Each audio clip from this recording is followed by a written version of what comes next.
Hey everybody, I'm SK and welcome to the Haunting Grounds vlog. When I started this whole thing, way back when, 4 weeks ago, I told myself that I wanted to try and put out a new vlog video each week. So far, been pretty good with it. I missed last week. It was a little bit busy. My weekend is, unlike everybody else's, my weekend is Tuesdays and Wednesdays. So that's when I like to try and get these videos done. Doesn't always work. Sometimes I work into Thursday and Friday mornings. But last week I wasn't able to get anything done. Thursday was my wife's birthday. I also had Thursday off. I took it off to be with her on her birthday. Tuesday was spent running around, you know, finding the birthday presents and the birthday cards and going out, and I had to run out to Albany and pick up a external hard drive because all of these vlog videos and whatnot are taking up more and more space on my hard drive, and that space is dwindling. So I needed to move a whole bunch of stuff off of my computer. So Wednesday we ended up spending the day. My wife has Wednesday off, so we spent the day out doing some gardening, getting all that work done. The gardening work has to get done, can't be Halloween all the time. And I went out, got myself a cubic yard of mulch to put out in the lily gardens, made a raised bed type box for the spices, and tilled the garden, weeded the garden, all that happy horse crap that has to be done as part of the early preparations to get the garden going. So, speaking about the gardens, I was out watering our raspberry plants and our spearmint, and my next door neighbor came up. Now, mind you, he's not really overly into this Halloween thing. He doesn't mind the haunt, and he approves. He likes what we're doing for the kids, but he's not really overly into Halloween, and he doesn't really like the creepy images. But he's never complained about it. He's a great neighbor, and he came up and came to the fence and said, "Hey, when's your birthday?" And I was like, "October." And he said, "Can I give you an early birthday present?" And I was like, sure, I guess. So he went in, came back out a few minutes later, and handed me this. He was out walking and came upon a cat skull, and thought of me, saved it for me. He actually took it home and he bleached it and everything. So it was very nice of him. Thanks, Bill. I appreciate it. And this will make a nice little addition to our witch shelf.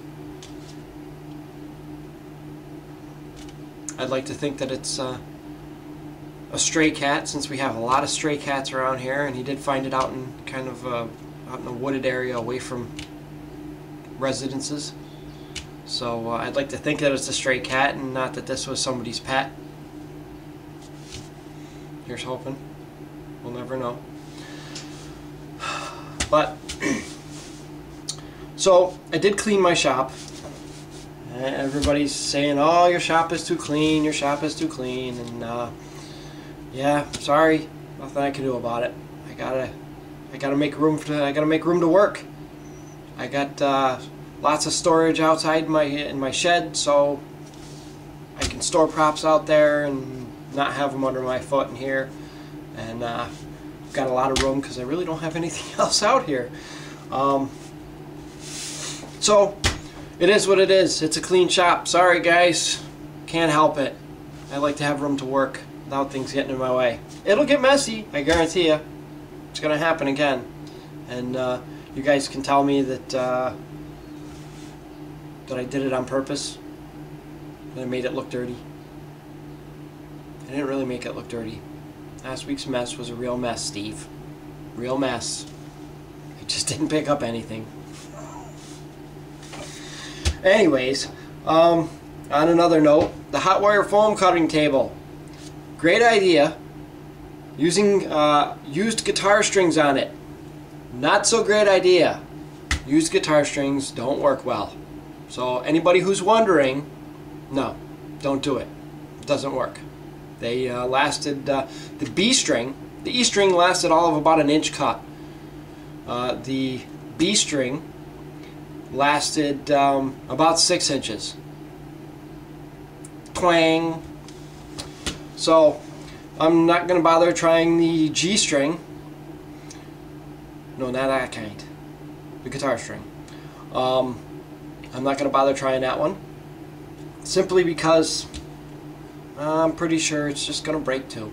So we'll wait and we'll get some new strings. I don't have any recent upcoming foam projects that I can think of.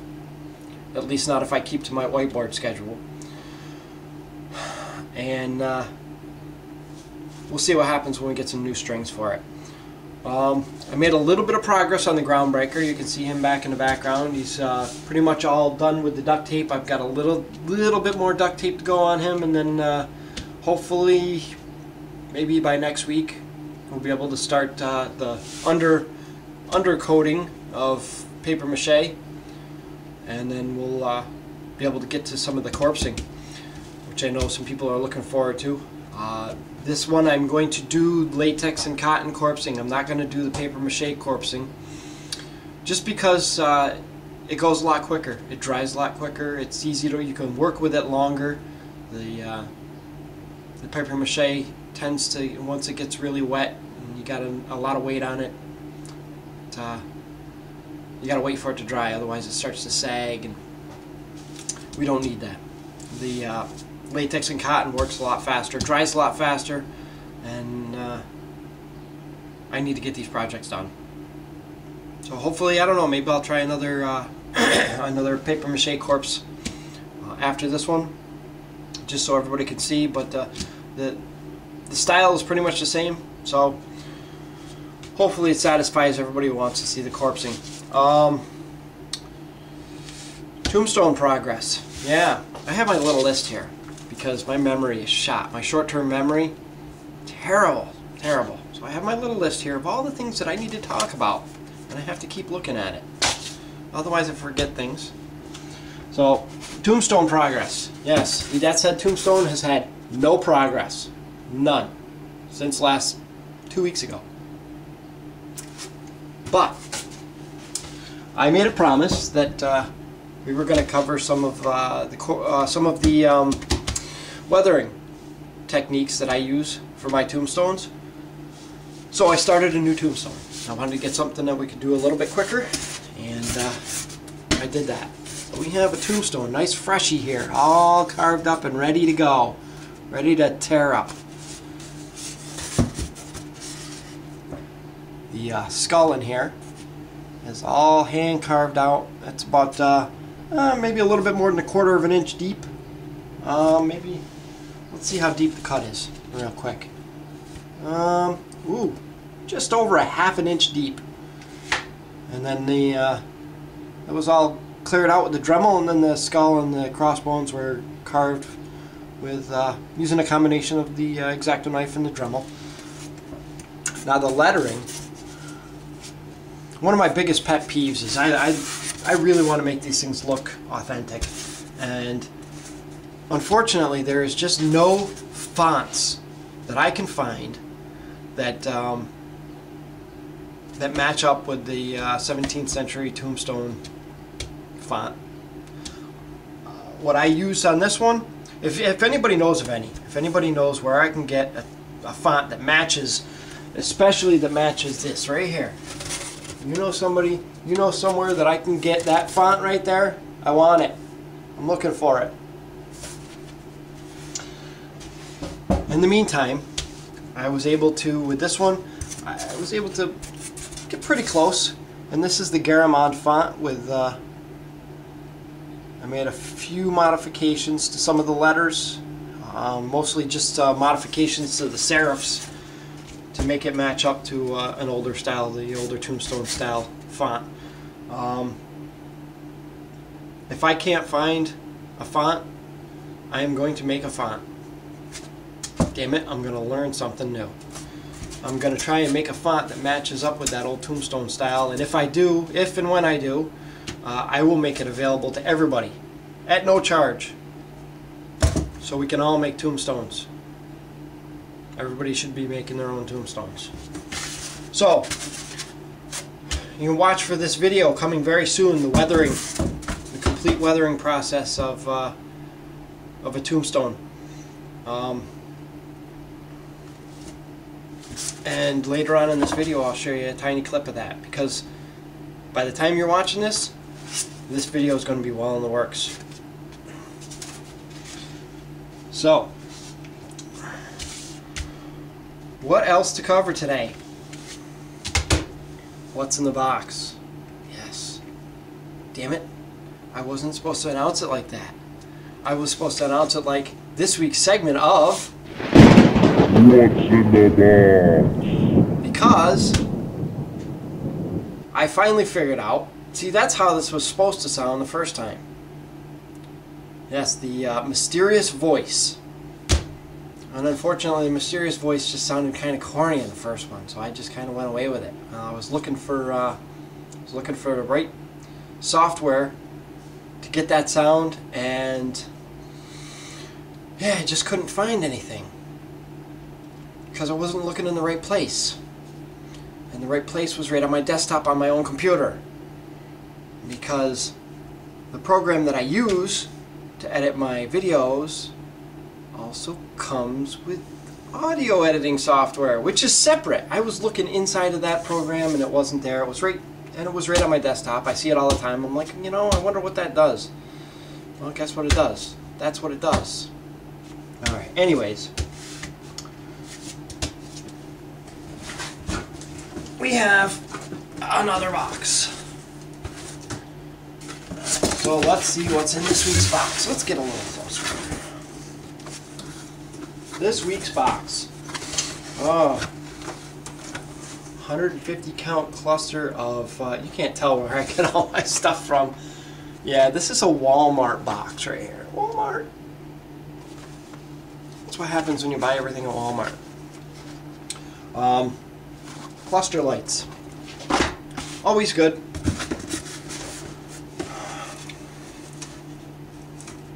Boo. A tea light holder.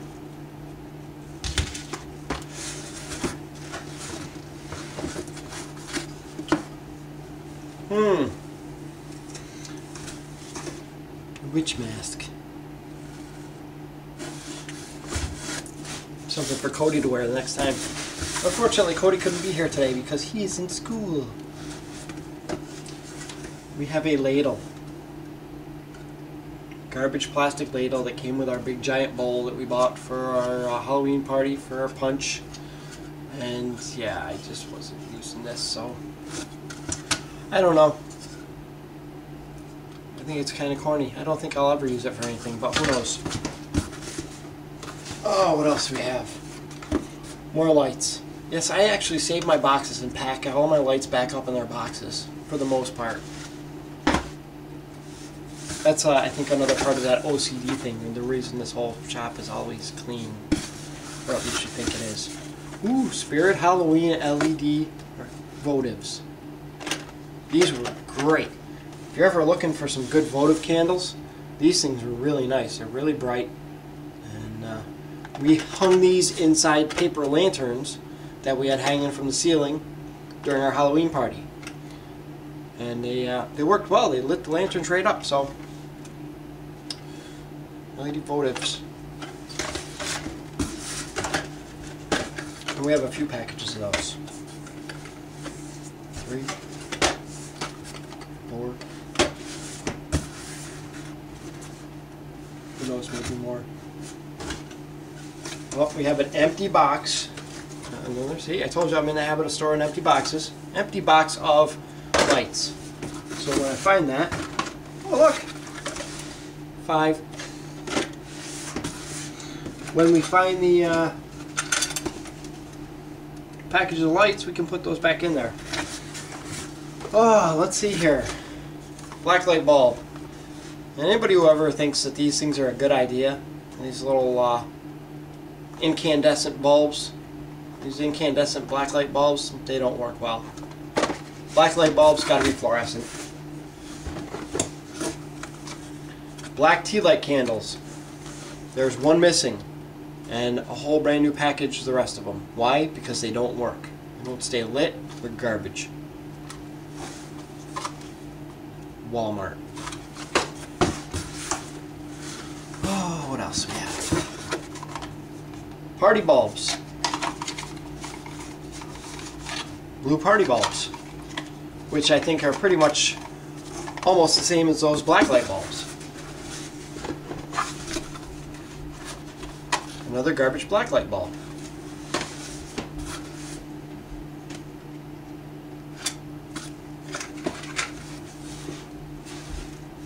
An empty box from a battery operated strobe with all of the gels to make it pretty colors.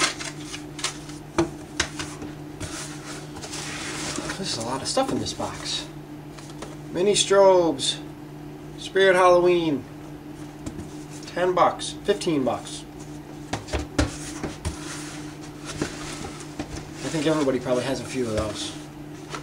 Ooh, another set of cluster lights. And another mini strobe.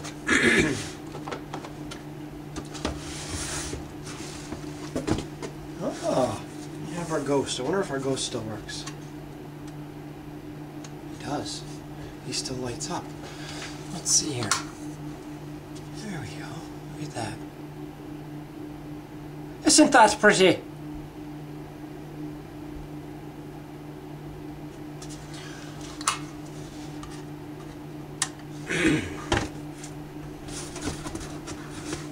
Yeah, I'm in the habit of putting things away with batteries in them too.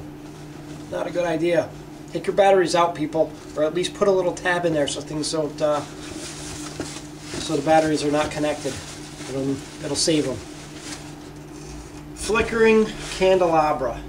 I am not going to open this because the picture is good enough. It's a cheap $14 candelabra with garbage candles in it. Candelabra is nice. I think we ended up throwing the candles away and using real candles in this. But for 14 bucks, it was nice enough. Oh, our laser kaleidoscope. This was great, except I think the motor burnt out last year during the Halloween party because I run it so slow because those little green dots look so much better when they're just barely moving. And I think I burnt the motor out.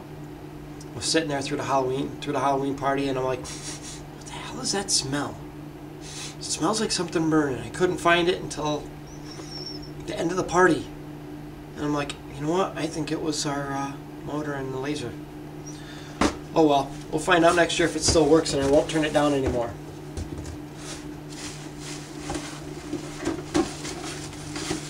We have a glass pumpkin jar with not a glass pumpkin in it, but rather a ceramic pumpkin. That's because my wife took the glass pumpkin and she leaves it out as a candy bowl all year round.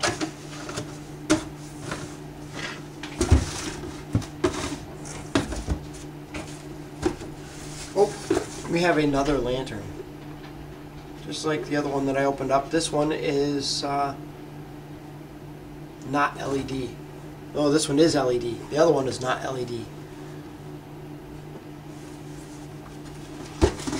Lanterns are good. And last but not least, we have our creepy baby. What Halloween party is complete without a creepy baby sitting in the corner?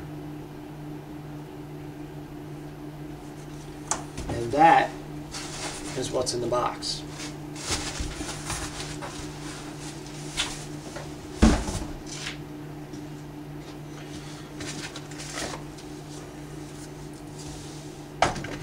So, have a few new subscribers over the past 2 weeks. Actually, we have 7 new subscribers from last week, and probably because I didn't put a video out last week, we only have 1 new subscriber for this week. So, our new subscribers, and again, I apologize if I don't pronounce it right. I'm doing the best I can. DanArm024, thank you for subscribing. Baker's Ben, looking forward to some of those how-to videos. Thank you for subscribing. Concout2009, thank you for subscribing. JohnJohn9111, thank you for subscribing. We have an unnamed new user who just signed up for YouTube and doesn't have their own username. So whoever you are, thank you for subscribing. Pandemic Cemetery, thank you, Dave. Thank you for subscribing. Looking forward to your next show. Looking forward to that Tombstone special. Megan K45, thank you for subscribing. And this week's only subscriber, Dead CWGL82, thank you for subscribing.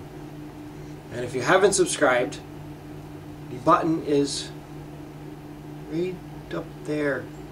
Go ahead and hit it. Subscribe.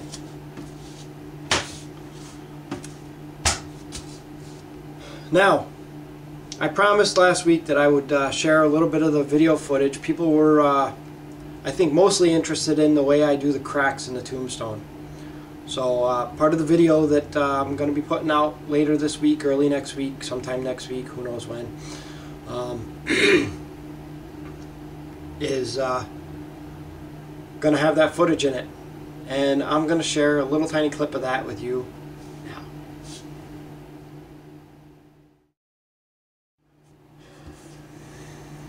Okay, when I start thinking about the cracks and where I want to put the cracks, I try and I look at the stone and think about where the water's going to sit, where the damage is going to start from, and I try and start my cracks off from there. And all I do is I take my my knife and just put it into the foam, just cut straight into the foam, and then start twisting it back and forth, just like this. And I try not to follow any kind of specific pattern. Just cut into the foam, cut across the letters. Don't be afraid to get into those letters. You're going to pull out little pieces of foam with it. That's okay. You don't want to cut too deep, and just jerk this knife back and forth. And then when you go back over this spot, you look for any of these little chunks of foam that have pulled, and go ahead and just pop them right out. They're that'll leave some bigger gaps in your foam, or gaps in your crack. And then once I've gotten that crack the way I like it, I'm going to find another place right on that crack to continue another one. And again, think about where you want to go with it, but don't worry about it if you don't get there.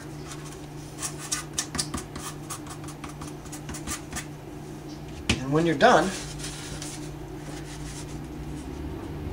you've got a very, at least in my opinion, a very realistic looking crack.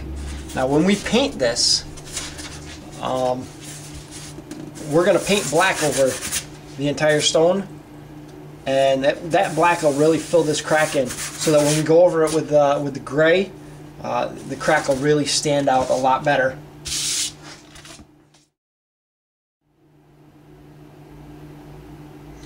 Okay, I hope you guys like that. I hope it answers a few questions anyways.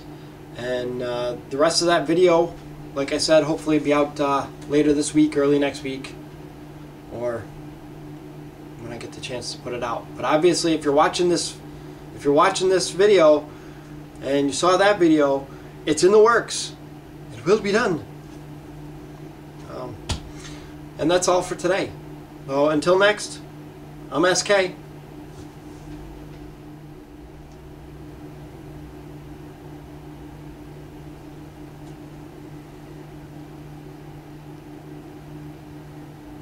Thanks for watching. Bye now.